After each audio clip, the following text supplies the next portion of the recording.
है बिहार बीजेपी के प्रदेश अध्यक्ष बनाए गए, क्या कहेंगे सर? मैं अपने राष्ट्रीय नेतृत्व और प्रदेश नेतृत्व को धन्यवाद देता हूं।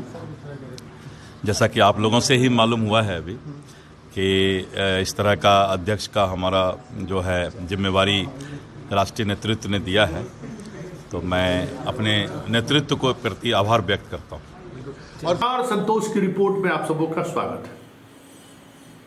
और आज हम संतोष की रिपोर्ट में चर्चा करने जा रहे हैं कि जिस तरीके से बिहार बीजेपी में देर रात तख्ता पलट हुई है, उस तख्ता पलट का मतलब क्या है? जी हाँ, इस तरीके से मैंने कभी प्रदेश अध्यक्ष बदलते हुआ नहीं देखा है बीजेपी में। 2006-07 से बीजेपी मतलब जब नीतीश के साथ शासन में बीजेपी आई है, तब से हम बीजेपी को देख रहे हैं। इस तरीके से तख्ता पलट करके प्रदेश अध्यक्ष बनते हुए मैंने कभी किसी को नहीं देखा। आराम से दिन में सारी घोषणाएं होती है, स्वागत होता है, लेकिन इस तरीके से देर रात चुपके से जैसे लगा कि भाई प्रदेश अध्यक्ष को हमें हटाना है। और गनीमत समझिए कि इस पूरे प्रोसेस में मीडिया वाले को पहली बार बीजेपी के नेताओं से पहले जानकारी मिल गई, चिट्ठी भी मिल गई। ये आज तक कभी ऐसा नहीं हुआ था। मोदी के आने के बाद, अरुण सिंह की चिट्ठी जारी होने के बाद ही मीडिया वाले को पता चलता था कि इतना बड़ा बदलाव बीजेपी के अंदर हो गया। लेकिन पहली बार ऐसा हुआ कि बीजेपी के ऑफिशियल साइट को तो छोड़ दीजिए, बीजेपी के प्रवक्ता और नेताओं के पास भी चिट्ठी नहीं थी, उससे पहले चिट्ठी मीडिया के पास पहुंच गई और मीडिया ने खबर भी ब्रेक कर दिया। मतलब ऐसा लग रहा था कि ये खबर कितनी जल्दी पब्लिक डोमेन में आ जाए। चिट्ठी निकलने में जो भी वक्त लगे, लेकिन ये खबर आ जानी चाहिए कि बिहार प्रदेश का बीजेपी का अध्यक्ष से सम्राट चौधरी को हटा दिया गया है। आखिर इसकी वजह क्या है? क्या बिहार बीजेपी भी कांग्रेस की राह पर चल चला है? कुछ स्थिति तो ऐसी ही लग रही है। एक दौर था जब कांग्रेस का एक छत्र राज हुआ करता था सेंट्रल में, इसी तरीके से वो मुख्यमंत्री भी बदलते थे और प्रदेश अध्यक्ष भी बदलते थे। तो ये सवाल अब उठने लगा है कि कहीं कुछ न कुछ बीजेपी में भी तो वही चीजें केंद्रीय नेतृत्व को लेकर तो नहीं चल रहा है कि जो कहेंगे आला कमान वही होगा, क्योंकि ये चीजें इसी तरीके से चल रही है। और अगर बात हम सम्राट चौधरी के हटाने की करें तो क्या इसकी ये वजह तो नहीं है कि जिस तरीके से दिलीप जायसवाल पिछले कुछ दिनों से नीतीश सरकार के भ्रष्टाचार को लेकर हमलावर थे, कहीं ये वजह तो नहीं है? कल भी वो प्रेस कॉन्फ्रेंस करके कहे हैं कि बहुत बड़ा भ्रष्टाचार व्याप्त है पूरे बिहार में, सीओ कार्यालय में काम होना संभव नहीं है। एक सप्ताह पहले भी, मतलब जब से वो मंत्रालय का कार्यभार संभाले है और लोकसभा चुनाव खत्म हुआ और एक सप्ताह बाद जैसे ही चीजें होनी शुरू हुई, मंत्री का इस तरीके का बयान आना शुरू हो गया था। तो क्या दिलीप जायसवाल को प्रदेश अध्यक्ष इसलिए बनाया गया कि वो जो भ्रष्टाचार को लेकर नीतीश सरकार पर हमला कर रहे थे, उससे नीतीश असहज हो रहे थे और फिर फरमान जारी हुआ कि इन्हें हटाइए? कि ये वजह तो नहीं है? क्योंकि चर्चा इस तरह की भी है कि जिस तरीके से नीतीश शरणम गच्छामी बीजेपी हो गया है, ऐसे में कुछ भी हो सकता है।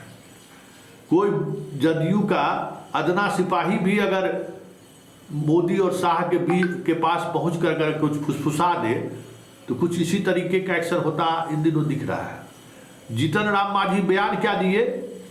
24 घंटे के अंदर में जीतन राम मांझी को बयान बदलना पड़ा, देखे थे ना? तो ये क्या हो रहा है? तो क्या ये माना जाए कि कांग्रेस जिस तरीके से राजद के हवाले कांग्रेस कर दिया है कांग्रेस बिहार कांग्रेस को, ठीक उसी तरीके से मोदी और शाह ने बिहार बीजेपी को नीतीश के हवाले छोड़ दिया है कि जो नीतीश करेंगे वही करना है। लग तो कुछ ऐसा ही रहा है, क्योंकि दिलीप जायसवाल जैसे लोगों को प्रदेश अध्यक्ष बनाया जाना कहीं दूर तक कोई दूरदर्शी फैसला के रूप में नहीं देखा जा रहा है। संजय जायसवाल थे ही। संजय जायसवाल के रहते हुए 2020 के विधानसभा चुनाव में सारे जायसवाल बीजेपी को छोड़ दिया।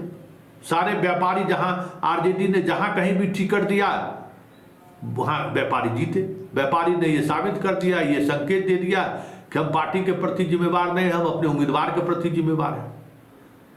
और राजद ने का वो प्रयोग सफल हुआ, कुशवाहा का प्रयोग उस तरीके से सफल नहीं हुआ जिस तरीके से वैश्य का सफल प्रयोग आरजेडी का सफल हुआ है।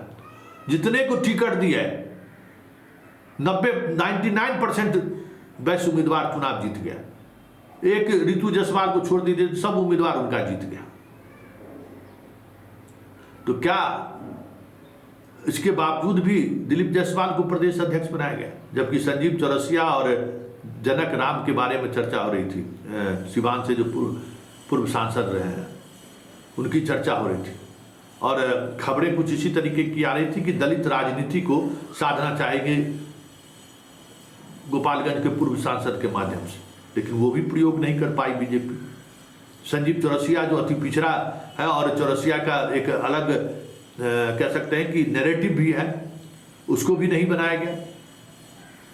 तो ये सारे समीकरण को साधने के बजाय बीजेपी ने एक ऐसे समीकरण को फिर से दांव पर लगाया है जो टेस्टेड है, ट्रस्टेड भी है और क्या रिजल्ट आया है वो भी सामने है कि भले ही दिलीप जायसवाल अमित शाह के खासम खास हो, लेकिन उसका पार्टी पर कोई फायदा हो ये होता दिख नहीं रहा है, क्योंकि जायसवाल ने दिखा दिया है वैश्य समाज ने कि उम्मीदवार जहां रहेगा हम उनके साथ रहेंगे।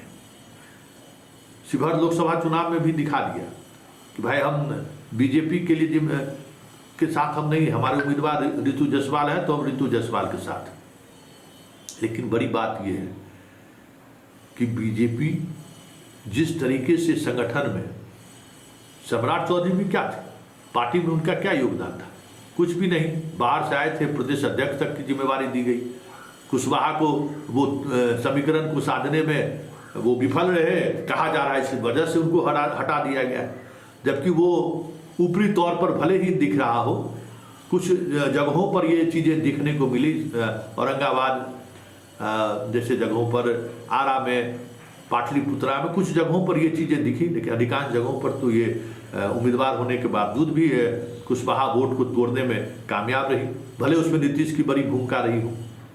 लेकिन बड़ा सवाल ये है कि इस पूरे ऑपरेशन को देखने के बाद यही लग रहा है कि कांग्रेस की तरह बीजेपी भी, मतलब बीजेपी का केंद्रीय नेतृत्व शाह और मोदी भी अब बिहार बीजेपी को नीतीश के हवाले कर दिया है।